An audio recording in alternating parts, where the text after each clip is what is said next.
উপপ্রধান তার বিরুদ্ধে মানে তার লোকজনই এ ধরনের ঘটনা ঘটেছে, তারপর থেকে পলাতক ওই পরিবারের লোকজন তৃণমূলের সমর্থক যারা বলবেন গোটা রাজ্যে উত্তরপ্রদেশের মতো আসামের মতো অবস্থা তৈরি করছে তৃণমূল।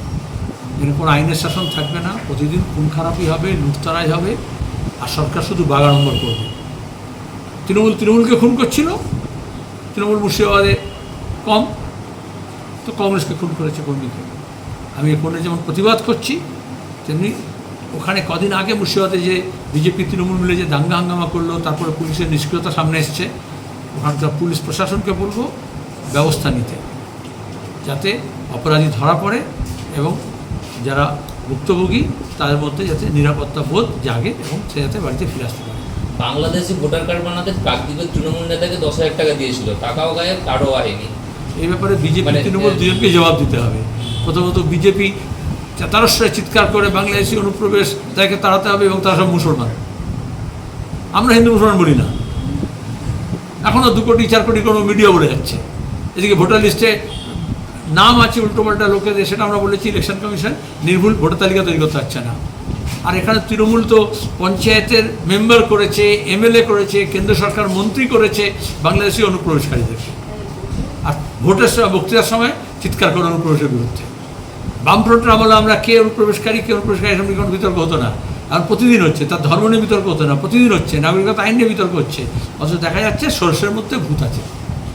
খড়গপুর শহরে কালকে ডিআরএম একটা অভিযোগ করেছেন যে শাসক দল এবং অনুপ্রেরণাতে ওখানে জায়গা বেদখল হয়ে যাচ্ছে, রেলের জায়গা নতুন করে বেদখল হচ্ছে এবং উৎসাহিত করা হচ্ছে সাধারণ মানুষকে।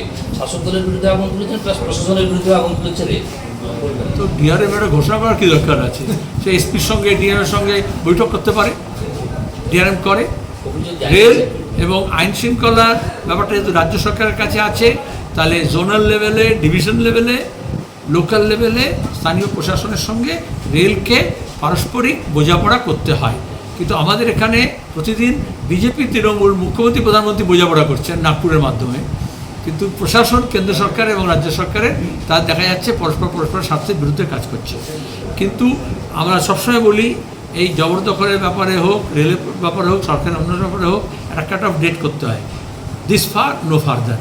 আগে যা ঘটেছে, তারপরে নতুন করে যেটা হচ্ছে, সেটা কেন হচ্ছে, সে ব্যাপারে রেলের ব্যবস্থা নেওয়া উচিত। 26-এর নির্বাচনের আগে ফের ভাতায় সান লক্ষ্মী ভণ্ডার নিয়ে তৃণমূল বিজেপি দরজা, ক্ষমতায় এলে 3,000 টাকা প্রতিশ্রুতি শুভেন্দু শাখা সম্মিলনে পাল্টা দিলেন শশী পাঁজা। 26-এর ভোট শাসক বিরোধী লক্ষ্য এক দাবি। তোমাদের এই যে ভাড়া করা চ্যানেলের মতো বিজেপি আর তৃণমূলের তরজা দেখাতে হচ্ছে 26-এর, আমি তার প্রতিবাদও করছি এবং এই জন্য এই প্রশ্নের উত্তর দেবো না। কারণ প্রশ্নের মধ্যেই দেখা যাচ্ছে যেন বিজেপি আর তৃণমূলের তুমুল লড়াই হচ্ছে। আরে শুভেন্দু কে ছিল সে? কোথায় যাবে সে? কিসের তরজা? কিষেনজি, মমতা, শুভেন্দু তিনজনে মিলে রাজ্যের সর্বনাশ ডেকে নিয়ে এসছে। তার মধ্যে তরজা বলে কিছু নেই, তো কর্জা আছে, সেই কর্জা শোধ করতে হবে তাদেরকে।